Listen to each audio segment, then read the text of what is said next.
جو پروسیکیوشن تھی اس سے جب سوال کیا کہ کیا ڈاکٹر شہباز گل نے کسی سپاہی سے، کسی سولجر سے، کسی افسر سے رابطہ کیا اور اسے بغاوت پہ اکسایا، تو پروسیکیوشن کے پاس اس کا کوئی جواب نہیں تھا کہ ایسا کوئی رابطہ نہیں، کسی کو انہوں نے نہیں کہا کہ بغاوت کرے۔ ایک اور سوال جو انتہائی اہم تھا، کیا کہ آرم فورسز کی جانب سے بھی شکایت جمع کروائی گئی، اور اس میں ایک پریسیڈنٹ سائڈ کرنے کی کوشش کی جس پہ آنریبل چیف جسٹس اطہر منل نے کہا نہیں، آپ اپنے کیس کی جانب آئیں، اور پھر یہ بھی بات وہاں پہ آئی کیا آرم فورسز ایسے کسی لاپرواہ بیان سے متاثر ہو سکتی ہے۔ انتہائی اہم سوال ہے جو سب کے لیے سوچنے سے تعلق رکھتا ہے کہ ہماری افواج، اس میں ہمارے بہت سے بہادر جوان، افسران، تینوں مسلح افواج میں، چاہے آرمی ہو، نیوی ہو، ایئر فورس ہو، کیا کسی بیان سے متاثر ہو سکتے ہیں؟ اور وہ قانون جس کو کہ آنریبل چیف جسٹس اطہر منل نے بھی کہا کہ یہ کلونیل لیگیسی ہے، واقعی یہ کلونیل لیگیسی ہے۔ انگریز نے یہ قانون، برطانوی سامراج نے یہ قانون ہندوستان میں 1857 کی میوٹنی کے بعد بنایا تھا۔ ہندوستانیوں کو، جو ہندو تھے، مسلمان تھے، کرسچنز تھے جو فوج میں، انڈین برٹش آرمی میں، انہیں کنٹرول کرنے کے لیے، اور انفارچونیٹلی آج بھی ہماری اسٹیچو بکس میں یہ قانون اسی طرح سے موجود ہے۔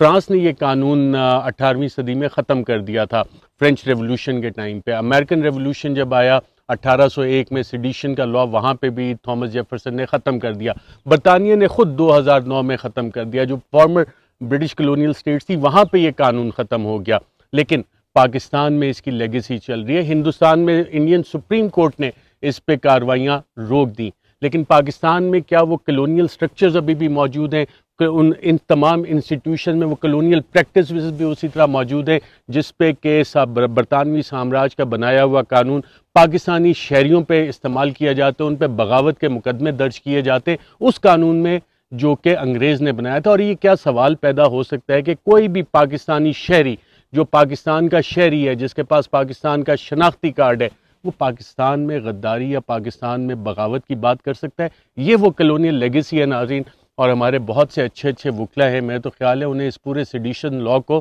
چیلنج کرنا چاہیے سپیریئر کورٹس میں، ہائر جوڈیشری میں، کہ اس کلونیل لیگیسی سے 75 سال بعد ہمیں آزادی چاہیے، اس قانون کو ختم کیا جائے۔ ناظرین، جو کارروائیاں ہوئیں صحافیوں کے خلاف، کیونکہ ARY کو بھی بند کیا گیا، ہمارے اوپر بھی مقدمے کیے گئے، اس ساری کی پلاننگ خاور گھمن نے جو خبر دی تھی، اور آج بھی یہ بات ہوئی کہ جناب ڈاکٹر شہباز گل کے بیان کو سیاق و سباق سے ہٹا کے پیش کیا گیا، ٹوٹے کاٹ کے، اور اس میں یہ ٹوٹے کاٹ کے بیانات کے کام کرنے کے لیے کچھ ایسے لوگ انسکروپلس ایلیمنٹس ملوث ہیں جو کہ غلط پکچر پیش کرتے ہیں۔ ان کے پاس مانیٹرنگ رپورٹس آتی ہیں، مانیٹرنگ ویڈیوز آتی ہیں، اس میں سے اپنی مرضی کا چنک اٹھایا، آؤٹ آف کانٹیکس اس پہ بنایا، اور پھر اس کے اوپر ایک کیمپین ڈیولپ کرتے ہیں۔ اور خاور گھمن نے اپنی خبر میں بتایا تھا کہ حکومت کا ایک اسٹریٹجک میڈیا سیل ہے جس کی یہ کوشش ہوگی کہ پاکستان تحریک انصاف اور عمران خان کو فوج مخالف ثابت کیا جائے۔ اور اس کی ضرورت کیوں پیش آئی تھی؟ کیونکہ میاں نواز شریف، مریم نواز، پاکستان مسلم لیگ نواز کی ساری قیادت، ان کے بیانات آن ریکارڈز موجود ہیں جس میں انہوں نے چیف آف آرمی سٹاف کا نام لے کے ان پہ سنگین الزامات لگائے، کوئی کارروائی نہیں ہوئی۔ ان کے بیانات ریکارڈ پہ موجود ہیں جس پہ انہوں نے DGI ایک سٹنگ کور کمانڈر پہ نام لے کے الزامات لگائے، کوئی کارروائی نہیں ہوئی، بلکہ مذمتی بیانات بھی ہم نے دیکھا کہ بہت کم، اس شدت سے نہیں آئے جو کہ یہ۔ اور اس کی وجہ کیا ہے؟ جب ہم یہ دیکھتے ہیں کہ اسٹریٹجک میڈیا سیل، تو اس حوالے سے ایک کی اپوائنٹمنٹ بھی ہوئی تھی، اور وہ تھی فہد حسین، فارمر صحافی، اور اس حوالے سے ابصار عالم نے 2007 میں ایک بڑی اچھی بات کی تھی کہ جو شخص صحافت کو سیڑھی کے طور پہ استعمال کر کے سرکاری عہدہ لیتا ہے وہ بہروپیہ ہوتا ہے۔ اور فہد حسین اپنا پورا صحافتی کیریئر سائڈ پہ رکھ کے جیسے ہی موقع ملا حکومت کے ایڈوائزر بن گئے، فیڈرل منسٹر کا انہیں سٹیٹس دیا گیا، اور آپ اگر ان کا نوٹیفکیشن دیکھیں تو اسٹریٹجک کمیونیکیشن کے وفاقی وزیر بنے۔ تو کیا یہ ساری اسٹریٹجیز جو ہیں فہد حسین بنا رہے ہیں، یا ان کے ساتھ ریلیٹڈ چند اور لوگ ہیں جس پہ کہ حکومت اور پھر تمام ادارے اس پہ عمل پیرا ہوتے ہیں؟ اور فہد حسین کی جو لیننگز ہیں اس کا ہمیں بڑا واضح اشارہ ملتا ہے جب ہم ان کی ماضی کی تصاویر دیکھتے ہیں، انٹریکشنز دیکھتے ہیں، اور پھر کس طرح سے اگر آپ صرف ان کے اکتوبر سے لے کے اپریل 9 تک کے کالمز اٹھا کے دیکھیں جو ڈان اخبار میں چھپتے تھے، آپ کو صاف معلوم ہوتا ہے کہ جس سازش کا عمران خان ذکر کر رہے ہیں فہد حسین اس کا پارٹ اینڈ پارسل تھے کسی نہ کسی سٹیج پہ۔ اور فہد حسین نے جب یہ حکومتی عہدہ لیا ہے تو اس پہ انہوں نے اپنی جتنی صحافتی کریڈیبلٹی تھی اس پہ بھی سوالیہ نشان اٹھا لیا، اور یہ پلاننگ ہوئی باقاعدہ طور پہ صحافیوں کو سبق سکھانے کے لیے۔ اس کا ناظرین ایک ایویڈنس میں آپ کو پیش کرتا ہوں۔ 12 جولائی کو میں نے صدر مملکت ڈاکٹر عارف الوی جو supreme commander of the armed forces ہیں ان کو ایک خط لکھا، اور اس خط میں نے باقاعدہ طور پہ یہ بتایا کہ جناب اس وقت بیسڈ آن کریڈیبل انفارمیشن کہ مصدقہ اطلاعات کے موجودگی میں جو مجھے انتہائی اہم ذرائع سے معلوم ہوئی ہے، میں یہ چیز ریکارڈ پہ رکھ رہا ہوں آپ کے سامنے کہ سرٹن انسکروپلس ایلیمنٹس، کچھ ایسے افراد شرپسند عناصر، انہوں نے یہ ڈسکشنز کی ہیں، اور یہ شرپسند عناصر انسکروپلس ایلیمنٹس کون ہیں؟ یہ یقیناً کسی نہ کسی حکومتی ادارے میں بیٹھے ہوئے تھے جہاں پہ یہ ڈسکشن ہوئی، جہاں پہ یہ میٹنگز ہوئی، اور اس میں نے بڑا واضح بتایا کہ اس میں مجھے بھی false, bogus, fabricated criminal cases کیے جائیں گے، کڈنیپ کیا جائے گا، انفورس ڈس اپیئرنس کیا جائے گا، یا مجھے اور دیگر صحافیوں کو مارا پیٹا جائے گا، ان پہ تشدد کیا جائے گا۔ اور میں نے اس میں یہ بھی لکھا کہ ایز پر مائی کریڈیبل سورسز کہ جو ہمارے اہم ذرائع نے مصدقہ اطلاعات ہمیں دی ہیں اس میں پلاننگ کی گئی ہے باقاعدہ طور پہ دیگر صحافیوں کے خلاف، جس میں عارف حمید بھٹی کا نام میں نے لکھا۔ عارف حمید بھٹی کا بعد میں پروگرام بند کیا گیا، انہیں آف ایئر کیا گیا، چند لوگ گئے ان کے چینل کے مالک سے ان کے گھر پہ ملے جس دن ان کی طبیعت بھی خراب تھی، اور کہا کہ جی آج رات عارف حمید بھٹی اپنے پروگرام میں نہیں بیٹھے گا، اور پھر عارف حمید بھٹی کو نہیں بیٹھنے دیا پروگرام میں۔ عارف حمید بھٹی صاحب فی الحال اس وقت برطانیہ گئے ہوئے، لوگ ان کے جو دفتر والے ہیں وہ کہتے ہیں جی وہ چھٹی پہ گئے ہوئے۔ میری اطلاعات یہ ہے کہ ان کو باقاعدہ تھریٹس ملی تھی، جس کے بعد وہ وہاں پہ برطانیہ میں کچھ عرصے کے لیے گئے ہیں۔ دوسرا نام میں نے لکھا ہے عمران ریاض خان۔ عمران ریاض خان کے خلاف مقدمات ہوئے، ان کے ساتھ ان ہیومن ٹریٹمنٹ جو کسٹڈی میں ہوئی وہ بھی آپ کے سامنے، یہ نام ریکارڈ پہ موجود ہے۔ سمیع ابراہیم، اور یہ میں نے 12 جولائی کو لکھا تھا، آپ تاریخیں نکالیں کہ اس کے بعد کیا کیا ہوا ان سارے صحافیوں کے، ایکسیپٹ عمران ریاض، ان کے خلاف کارروائی پہلے سے شروع ہو گئی تھی، جب مجھ پہ بھی صابر شاکر کے خلاف بھی یہ پلاننگ ہوئی تھی، صابر شاکر سب سے عقل میں، اور صابر شاکر کا بھی نام اس پہ لکھا ہوا ہے۔ سمیع ابراہیم پہ باقاعدہ ان کے دفتر کے باہر حملہ کیا گیا، اور ابھی حال ہی میں جو انسکروپلس ایلیمنٹس ہیں سمیع ابراہیم کے حوالے سے میرے ذرائع نے بتایا، وہ یہ کہتے پھر رہے ہیں کہ جناب سمیع ابراہیم کا منہ کالا کر کے ہم اسے شہر میں گھمائیں گے۔ یہ تھنکنگ ہے، اور یہ ان لوگوں کی تھنکنگ ہے جو پاکستانی ٹیکس پیئر سے پیسہ لیتے ہیں، اور پاکستانی ٹیکس پیئر جو ٹیکس کی پیمنٹ کرتے ہیں ڈائریکٹ یا انڈائریکٹ، جو آپ پیسے دیتے ہیں اس میں یہ لوگ بیٹھ کے انسٹیٹ کے پاکستانی شہریوں کے حقوق کا دفاع کریں، اس طرح کی گندی قسم کی پلاننگ کرتے ہیں۔ ہمارے بہت سے مختلف سرکاری اداروں میں بہت اچھے افسران بھی ہیں، بہت اچھے لوگ بھی ہیں، اور وہ ان میں سے کچھ ایسے لوگ بھی ہیں جو اپنی جان کی بازی لگا دیتے ہیں پاکستان کا دفاع کرنے کے لیے، پاکستانی شہریوں کا دفاع کرنے کے لیے، لیکن چند بے ضمیر لوگ ایسے بھی ہوتے ہیں جو سب کچھ بھول بھال کے کہتے ہیں نہیں یار چلو یہ انجوائے کرتے ہیں، اور اپنے ہی پاکستانی شہریوں کو تشدد کا نشانہ بنانا ہے، انفورس ڈس اپیئرنس کرنی ہے، ان کے خلاف مختلف قسم کی کاروائیاں، ساری ان کی کنسنٹریشن اس چیز کے اوپر فوکس ہوتی ہے۔ ایک اور نام ناظرین میں نے اس میں لکھا تھا، صدیق جان بول ٹی وی کے بیورو چیف ہیں، ان پہ بھی دباؤ ہے، doctor Mohit Pirzada, Jameel Farooqui and a few others. Jameel Farooqui کے ساتھ جو کچھ ہوا، جو بہیمانہ تشدد ہوا، آج ان کی سالگرہ بھی ہے، نئی طرف سے ان کو بہت بہت سالگرہ مبارک، اللہ انہیں لمبی عمر دے۔ اور جس طرح لائن آف دا ڈیزرٹ کا ایک مشہور ڈائلاگ ہے کہ Umar will live longer than his hangman مین، تو اللہ تعالیٰ جمیل فاروقی اور دیگر بلکہ آپ سب کو بھی حفظ و امان میں رکھے۔ اور آپ یہ دیکھیں گے اسی دنیا میں اجر ملتا ہے، آپ نیکی کرتے ہیں اس کا اجر ملتا ہے، آپ کسی کے ساتھ برائی کرتے ہیں آپ کو وہ نظر آئے گی، اور جو انسکروپلس ایلیمنٹس اس میں ملوث ہیں وہ خود دیکھیں گے، اپنی زندگی میں دیکھیں گے کہ جو ظلم، تشدد، بربریت انہوں نے کی، ٹیکس پیئر کے ساتھ پیسے سے بیٹھ کے انہوں نے یہ کاروائیاں کی، وہ ان کے سامنے آئیں گی۔ اور جب میں نے لکھا اینڈ اے فیو ادرز، اس میں عماد یوسف، ان کے گھر پہ رات کو 2:30 بجے ریڈ کیا گیا، اس کی فیملی کو ہراساں کیا گیا، بلکہ ان کی کچھ ویلیوبلز بھی اٹھا کے لے گئے، اور ان ہیومن ٹریٹمنٹ عماد یوسف کے ساتھ بھی کی گئی، چینلز پہ دباؤ ڈالا گیا۔ لیکن یہ ریکارڈ پہ ناظرین خط موجود ہے جو پریزیڈنٹ آف پاکستان کو 12 جولائی 2022 کو لکھا، اور اسی خط کو میں نے ایک copy honourable chief justice of Pakistan کو بھی ایڈریس کی، اس میں بھی یہ چیزیں آن ریکارڈ ہے۔ اب میرا یہاں پہ ناظرین سوال یہ بنتا ہے کہ کیا پاکستان میں کوئی کمیشن آف انکوائری بنے گا؟ یہ حکومت تو یقیناً نہیں بنائے گی، لیکن اگر کوئی کمیشن آف انکوائری بنتا ہے، سپریم کورٹ میں آلریڈی ایک کیس پینڈنگ ہے صحافیوں کے خلاف کارروائیوں کا، کیا اس میں یہ ٹیک اپ ہو سکتا ہے؟ ہمارے وکلا، ہماری بار ایسوسی ایشنز کیا اس کو ٹیک اپ کر سکتے ہیں کہ جناب اس پہ باقاعدہ ایک کمیشن بنایا جائے اور یہ تحقیقات کی جائیں کہ یہ کون سے انسکروپلس ایلیمنٹس ہیں، کیونکہ یہ والا خط ناظرین ایوان صدر میں بھی آن ریکارڈ ہے اور honourable chief justice of Pakistan کو میں نے یہ بھیجا تھا،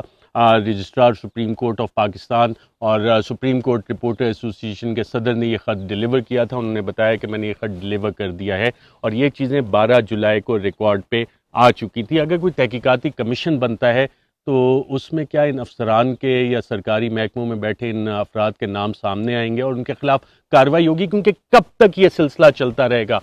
بولنے کی آزادی ناظرین آپ کا سب سے بنیادی حق ہے، انفارمیشن تک رسائی آپ کا سب سے بنیادی حق ہے، اور اس پہ قدغن اس لیے لگائی جاتی ہے کہ بند کمروں میں جو فیصلے ہوتے ہیں، جو اس کے اثرات جب آپ کی زندگیوں پہ پڑتے ہیں تو اس سے آپ کو آگاہی نہ ملے اور آپ بالکل اس میں پستے جائیں، مہنگائی کی چکی میں پستے جائیں، آپ کے انسانی حقوق پامال ہوتے جائیں، اور لیکن جو لوگ یہ کارروائیاں کر رہے ہیں ان کے خلاف سوال نہ کریں. جب عمران خان بات کرتا ہے کہ ہمیں حقیقی آزادی کی جنگ لڑنی اور حقیقی آزادی کی عمران خان کہتا ہے میں جنگ لڑ رہا ہوں، تو حقیقی آزادی میں فنڈامنٹل رائٹس جو ہیں پاکستانی قوم کے، ان کا دفاع بھی آ جاتا ہے. ایک اور ناظرین امپورٹنٹ ڈیولپمنٹ ہوئی ہے خیبر پختونخوا میں، دوبارہ سے جو ملیٹنسی ہے اپنا سر اٹھا رہی ہے. جب یہ ملیٹنٹس کے ساتھ بات چیت ناظرین شروع ہوئی تھی، میں اس وقت آف ایئر نہیں ہوا تھا، مجھے نوکری سے برخاست نہیں کیا گیا تھا، ARY پہ میں اپنا پروگرام کرتا تھا، پروگرامز ریکارڈ پہ موجود ہیں، اور اس وقت ہم نے یہ نشاندہی کی تھی کہ یہ والا جو کام ہے اپیزنگ دا ملیٹنٹس کو خوش کرنے کی پالیسی، نہ اس نے ماضی میں کوئی فائدہ دیا نہ آئندہ یہ فائدہ دے گی. لیکن بند کمروں میں فیصلے ہوئے، پارلیمنٹ کا بند کمرے کا اجلاس ہوا، ان کیمرہ سیشن ہوا، وہاں یہ ساری چیزیں شیئر ہوئیں اور قوم کو اعتماد میں نہیں لیا گیا. آج پاکستانی شہید ہو رہے ہیں، پاکستانی پولیس آفیشلز شہید ہوئے، سوات میں ہوئے، کوہاٹ میں، دیگر جگہ جو پیس کمیٹی کے ممبران ہیں. جیسے جب یہ ملیٹنسی پہلی دفعہ شروع ہوئی تھی تو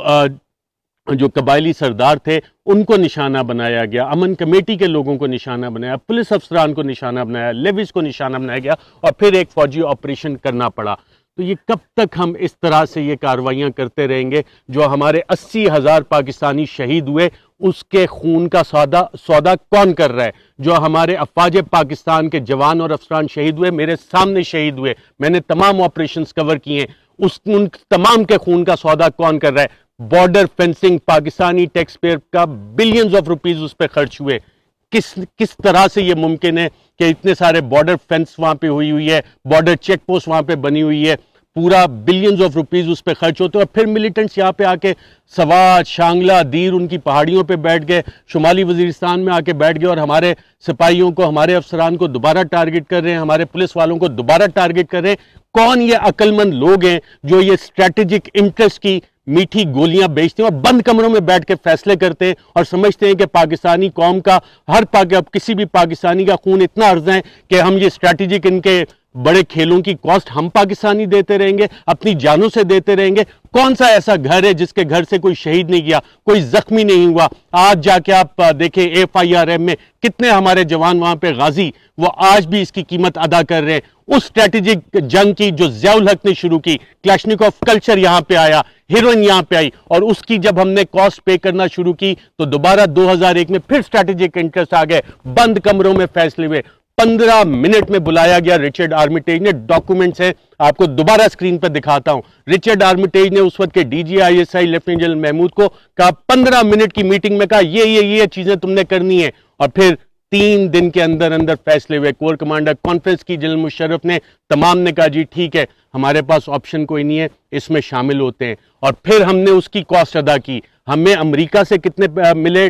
$33.4 بلین صرف اس وقت ملے، 33.4 ارب ڈالر. اور پاکستان نے جو فائنینشیل کاسٹ ادا کی وہ کتنی تھی؟ 123 ارب ہمارا نقصان ہوا. کیا امریکہ نے وہ ہمیں پیسے دیے؟ یہ 90 ارب ڈالر آج جو معیشت کی صورتحال ہے، یہ اسی اسٹریٹجک انٹرسٹ، انہی اسٹریٹجک ڈیسیجنز کی ہم کاسٹ ادا کر رہے ہیں. مہنگائی کی صورت میں، اپنے انفراسٹرکچر کی تباہی میں، ہماری غربت کی شکل میں، ہماری الٹریسی کی شکل میں. آپ دنیا کے دیگر ممالک میں جا کے تو دیکھیں، وہاں وہ اپنے ہر شہری کے حقوق کا دفاع کرتے ہیں. یہ نہیں کہتے جی ہمارے بند کمروں میں اسٹریٹجک انٹرسٹ ہو گئے اور بڑے بڑے لوگ بیٹھ کے یہ فیصلہ کر لیں گے جی یہ ہم نے کھیلنی ہے، گیم کھیلنی ہے، یہ والی گیم تھیوری یہاں پہ یہ اپلائی کریں گے، اور قوم کو اس بارے میں پتہ نہ ہو، بند کمروں میں یہ فیصلے ہو جائیں. اسی لیے عمران خان کہتا ہے بند کمروں میں فیصلے نہیں ہونے چاہیے. عوام کو پتہ ہونا چاہیے کہ یہ فیصلے کیسے ہو رہے ہیں، اور جو قیمت ناظرین ہم نے شہیدوں کی شکل میں ادا کی، اس کے تو کوئی قیمت ہی نہیں ہے، اس کا رسپانسبل کون ہے؟